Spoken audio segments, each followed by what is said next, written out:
Hello, everyone. So glad you're here, whether it's live or in replay. Today's topic is a continuation of September's episode about negotiating room blocks, which you can find September's episode on Planner Protect's YouTube channel, simply called @plannerprotect. So my name is Heather Reed, and I use she, her pronouns. And for those that are using accessibility technology, I'm a 61-year-old female, and I've got ash-colored hair, red glasses, and I am wearing a navy top and coming to you from my home office. As a reminder for every single episode, I am not a lawyer, and nothing that we discuss here should be considered legal advice. This is all about education. It's about insights and practical strategies offered by a seasoned event professional, moi. So for those listening live or on replay, I would love to see your questions about negotiating room blocks in the comments. I am always curious about what you want to know, and I'm eager to help you find answers, whether it's in today's episode or in future episodes. So let's get right into the learning. So today, last month, we talked about creating a thorough room block configuration by contracting very specifically for several items: sleeping room type, sleeping room design, occupancy, the number of beds per room and the sizes of those beds, sleeping room view, featured amenities in the sleeping rooms, and then other considerations that are equally as important, such as connecting, adjoining, or adjacent rooms, smoking rooms, pet-friendly rooms, or hypoallergenic rooms. And then most certainly, every client should be looking at whether they should block accessible or fully accessible rooms. We talked about negotiating the run of house room block configuration, and we also talked about room rate pricing formats such as European, American, all-inclusive, and complete meeting package. So this month, we're going to touch on several additional topics that we need to address to negotiate a thoroughly complete and balanced contract that has a room block component in it. And I want you to know that these are tip of the iceberg tips. And I hope I've chosen a few that may be lesser known. We just couldn't possibly cover everything in 2 30-minute episodes. So this month, we're going to look at sleeping room rate surcharges and how we can contract those, things like the resort fee and potential additional fees. We're going to look at 2 reservation procedures that should be negotiated, one around reservation deposits and dishonored reservations. And then we're going to wrap things up by looking strategically at contracting, how the supplier and the client negotiate to calculate sleeping room pickup by looking at the revenue that is included in the pickup calculation, and then also the net inventory provision that should also be negotiated. So it's going to be a full 30 minutes. But remember, you can always go back and check the episodes out on YouTube channel. So let's begin first with resort fee surcharges. These are often associated with sleeping rooms. They're quite popular and not necessarily restricted to resort properties. I've seen resort fees actually named destination fees, which I think is kind of purposely misleading, but they're created by the supplier to cover the offering of additional services and amenities. So it could cover a wide range of items, access to fitness facilities. It could include internet, parking, shuttle services, dining credits in some cases, bike rentals, and the list of possibilities is endless. Anything that is particular or specific to that property may be included. And then there's usually some standard things that are included. So what I want to do here is to give you 4 contracting tips about resort fees when they are attached to sleeping room rates. So the first tip, itemize all services and amenities that are included in the resort fee at the time of contracting. My experience with contracts, it will say includes items such as in the contract. Well, go to the website, go to your proposal that you received, and cross-reference and make a complete list of what is included in the quote resort fee at the time that you are contracting. And itemize that out and ask for it to be included in writing that all of these items are included in the resort fee at the time of contracting. Websites can change, proposals are forgotten about, and what really lasts is the contract. So make sure that you have a fully itemized list in that drafted and negotiated contract. Then I would encourage you to identify in writing whether the resort fee is a charge that is assigned per person or per room, and if it is charged per night or per stay.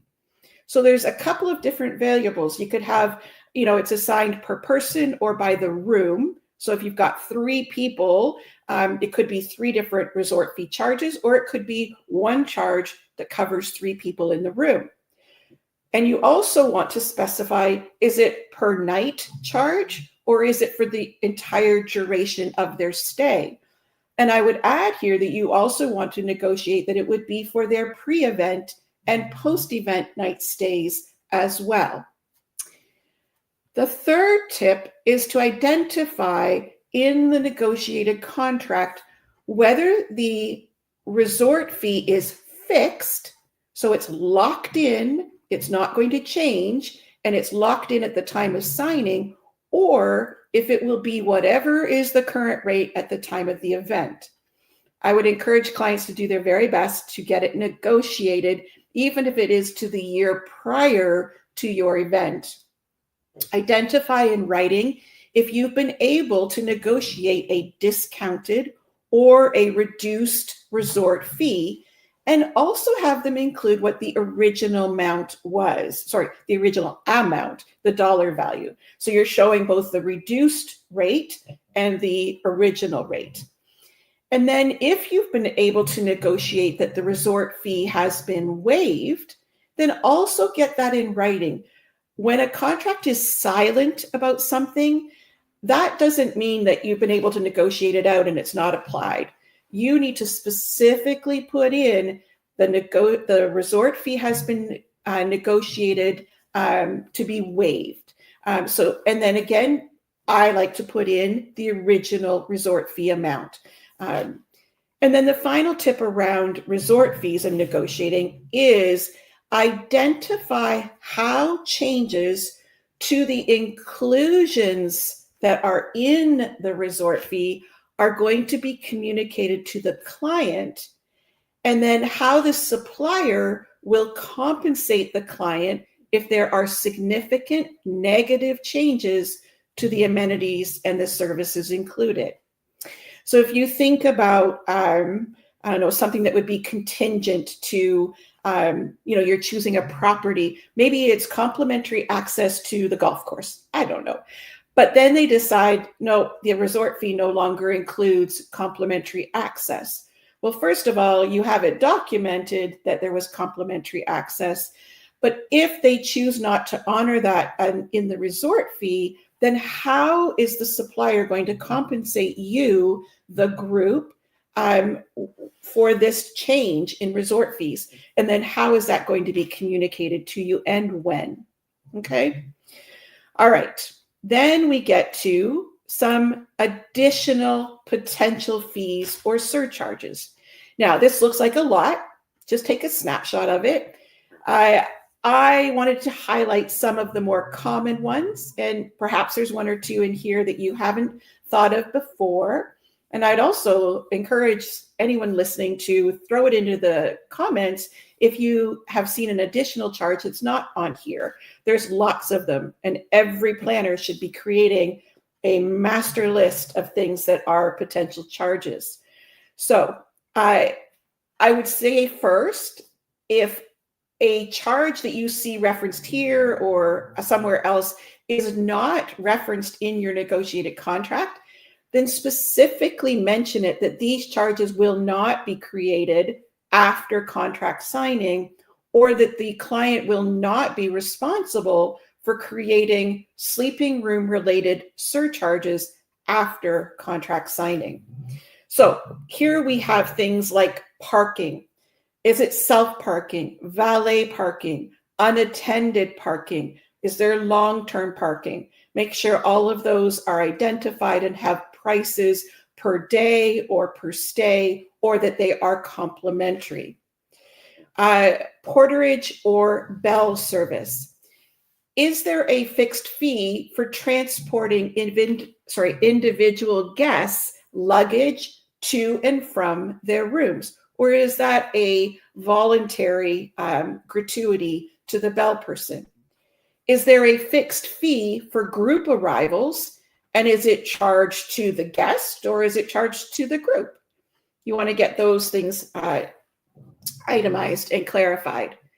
Cleaning fees. What are the potential cleaning fees that are associated with sleeping rooms that an attendee might encounter?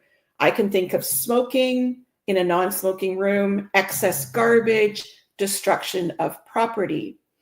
And you want to clarify who will be paying that cleaning fee.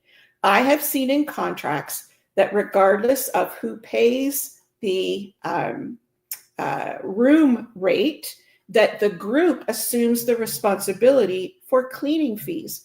Well, if your individuals are pay on their own, you want damages and cleaning fees to be pay on their own as well. So again, if the draft contract is silent on who is charged and for what in relation to cleaning fees, negotiate that very specific language into your contract. Early check-ins. More and more suppliers are indicating that there will be fees associated with attendees wishing to check in early. So please don't be quiet about this in your RFPs. Ask if there is an early check-in fee. Indicate that you would like to negotiate that as a concession, that attendees are not charged for early check-in if rooms become available. The flip side is late checkout. Can you, the client, negotiate that late checkouts are for no fee? And can they be even available to your attendees? Now, this may be more manageable with a very small room block, probably highly unlikely for a really large room block, but you can establish what the supplier is prepared to do. Is there a fee for late checkout? Is it based on the number of hours that they stay past the checkout time? Is it a set dollar value? And get those details in writing. We also have early departure fees. So events that have multiple consecutive days in their room block, this potential fee is prudent. You may have an attendee that books for the 4 nights of the event, but arrives on site and says, I'm only staying for 2 nights, and they're dropping the last 2 nights. So will the supplier charge 1 night stay for those 3rd and 4th nights, or will it be a lower set amount? So if the room rate is $150, perhaps the early departure fee is $75, or is the supplier going to charge 1 full night's stay? And then what is the process for the attendees to notify the supplier of their intent to leave early? Usually it's the responsibility of the supplier to ask upon check-in, but you want to be clear about that sort of process. And then, because risk management is what we do, clients should also be contracting in case of emergency situations whereby an attendee may need to leave the event early or may not show due to a last-minute emergency. So you may have a discussion with your supplier rep. What are your expectations around emergency situations? Can cancellation fees be waived? Can early departure fees be waived? And what are the acceptable reasons for emergency? Okay. All right, next up, we have individual reservation deposits. And this is a topic that I don't think gets enough attention in negotiating a supplier's sleeping room contract. First of all, the negotiated contract should specifically indicate if a deposit is required for an attendee's room reservation. Either way, there should be language included that confirms if a reservation deposit is or is not required. If a deposit is required, the negotiated contract should state when the deposit is to be received by the supplier and or when the attendee's credit card will actually be charged. So some examples might be that it'll be charged directly at the time of reservation. So there's a difference. Do you have to put in your credit card and it gets, it's in the system, but it's not actually charged until you leave? Or is there a charge coming off immediately upon reservation? Will the credit card be charged 30 days prior to the first day of the event? I've seen that in contracts. Will the charge be taken 24 hours prior to the first day of arrival? And part of this, you want to understand when will the venue or the supplier be receiving funds from your attendees.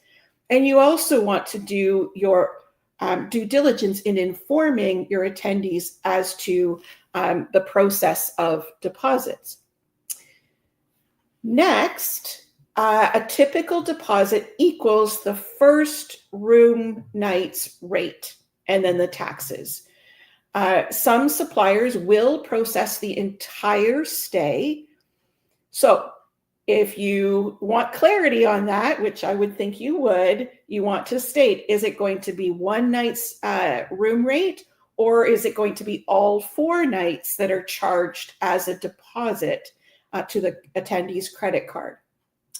And then finally, this last one, as I said, this again is rarely included in a draft contract. So it's on us as clients and as event planners to negotiate it in.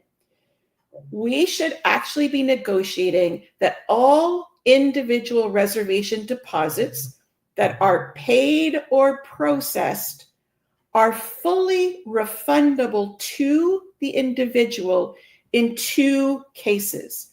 1, cancellation of the contract by either the client or the supplier.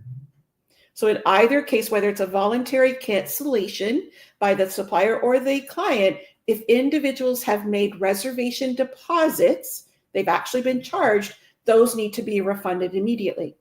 And the second situation is termination of the contract by either entities for reasons outlined in the negotiated contract. So that might be force majeure, impossibility, or breach of contract. And in what time frame those refunds are going to be processed and returned to the attendee. The hundreds and hundreds and hundreds of contracts that I've reviewed, rarely is this, I almost am going to say, I don't think I've ever seen it mentioned that what happens when a attendee's credit card has been charged for a deposit and then the contract is canceled or terminated. Obviously, attendees need their funds back. All right, we are going to go on now to dishonored reservations. This is also known as walking or relocating attendees with confirmed reservations. So if the supplier dishonors a reservation, the walked attendee is entitled to negotiated and contracted mitigation measures, and the client should be entitled to negotiated and contracted mitigation measures as well. So that dishonored reservation affects your attendee, and it also affects you as the event. So with no charge to the attendee or the client, and the supplier should be paying the room rate and the fees for that walked attendee at a different property. And so you want to negotiate what's going to happen if an attendee is walked. So you want them to be in a comparable or better sleeping room in a comparable or better property that is in proximity to the event location and for the duration of the attendee's stay. And you may go so far as saying proximity to me as the client means it's a 5-minute drive, or it is a 2-kilometer or mile distance from the original property. Be specific and ask for what would serve your attendee well. You want to be asking for convenient and efficient transportation to and from the substitute property to the event location. And I know typically they offer one round trip. I would say your attendees may want to go to the event in the morning, come back, refresh, and go back for an evening function. Those round trips should be included. You also want it to reflect that the supplier's best efforts to bring the attendee back after the first night will take place. So you want them to offer an apology amenity that has been approved by the client, a note from the management to the attendee, and if possible, the supplier or the venue will offer a complimentary upgrade in room type. Now, we're going to go on to an extra slide because the client should negotiate around these dishonored reservations. The client should negotiate that a supplier is to provide a daily list of walked attendees, their name and the name of the substitute property, so that the client can monitor for attendee safety and to be able to track sleeping room data correctly. So you want that written assurance that you will be notified in writing. The client should also negotiate mitigation measures for themselves, regardless of whether the attendee returns to the supplier's property. So that looks like being given credit for any attendees that are displaced off-site in the calculation of room pickup, complimentary room credit, and commission or rebate payments. If that attendee has been moved off-site, they fall off the data of your group, but you should be given credit, and they should be acknowledged as still being your attendees' sleeping rooms. You should, as the client, also proactively negotiate language indicating that the supplier, well, this is my preference, that the supplier will not displace any guests in your room block except for emergency reasons. And around that, we put typically that they're the last guests to be walked, those that are in your room block. So as a client, we would want transient rooms to be walked. We would maybe want a smaller group, which is hard to say, but if you negotiate what you can. When in the priority list is your attendee going to be walked?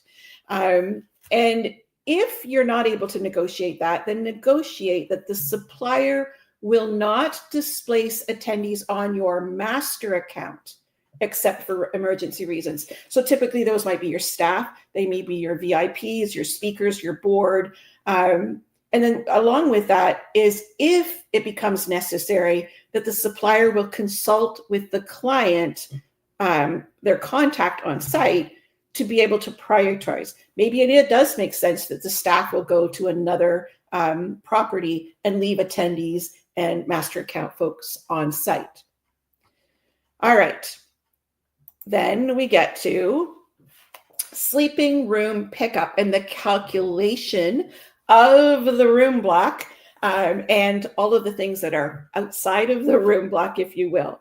So in calculating sleeping room revenue that comes from the room block, the client wants as many sleeping rooms as possible to be included for the purpose of calculating pickup and revenues for sleeping rooms. So to do this, don't leave it vague, please. Be specific in itemizing what rooms, room types, I'm going to give you a list here. What are you looking for to be included in the calculation of sleeping room revenue? So here are some examples. Rooms that are paid by your attendees over the room block dates, regardless of whether the rooms were reserved before or after the cutoff date. Rooms paid by the client's attendees over pre-event and post-event dates at full room rate or higher. Room reservations that have been canceled by the client's attendees and that have paid a cancellation fee that is at the full room rate. You also want to include rooms that have been canceled by clients' attendees and they've paid an early departure fee at the full room rate. You want to include rooms that were allocated as no-shows and rooms that attendees paid for no-show fees at full room rate. You want to be given credit for nights that have been displaced by the supplier due to dishonored or walked or relocated reservations. You want credit for the complimentary rooms earned. You want credit for the occupied at discounted rates, such as staff or complimentary upgrades for VIPs. I've seen those specifically not included. And those are still paid at the full room rate. And then rooms occupied with more than one room, so example being suites. And then finally, we're going to bring this and wrap this up with what don't we want included if we are facing an attrition situation with our room block. And there's something, I learned it years ago, but I didn't know it. I should have, but it's called the net inventory provision, which I believe is severely underused by clients. And it's included to proactively require the supplier to disclose its actual inventory over the event dates, because this helps the client to mitigate sleeping room attrition damages. So the net inventory provision removes the following items from the supplier's sleeping room inventory before the calculation of sleeping room attrition is conducted. So it is unreasonable for the supplier to expect that 100% of their inventory is available to the group or to be sold before it affecting the group's attrition. So things to consider: sleeping rooms that cannot be sold because of being out of order, under renovation, or due to repair. Sleeping rooms that are not available because of preferred relationships such as airline crews, government employees, and reward programs. Sleeping rooms that have been given away free by the supplier. That could be their reward points or other programs. Unsold suites or specialty rooms that aren't typically sold every single night. And then sleeping rooms, which is including attrition, cancellation, or no-shows that are billed to other groups or individuals over your event date, over your room block. So there you have a quick summary. So I don't see any comments coming up on my screen, which doesn't mean that they're not. But I'm not seeing any, and knowing that we're quite at time, I do want to say to you, as I said earlier, that these tips last month and this month are the tip of the iceberg when we are strategically and when we are thoroughly negotiating a sleeping room block with a supplier. I will say that the content goes on for a long time in the Certified Event Contract Professional Credential Program. And if you want to know more, I would encourage you and be thrilled if you would check out our website, cecp.plannerprotect.ca. And then finally, before you leave, there are 3 things. I hope you will register for next month. We're going to talk about event agendas and avoiding contract pitfalls. I want you to remember that all Planner Protect episodes, this is start of year 2 of these monthly episodes. So you can check out all of the past 12 episodes on my Planner Protect YouTube channel. And 3, most importantly, always remember, a well-negotiated event contract isn't just a document. It is your power, it is your protection, and it is your peace of mind. Bye for now, folks.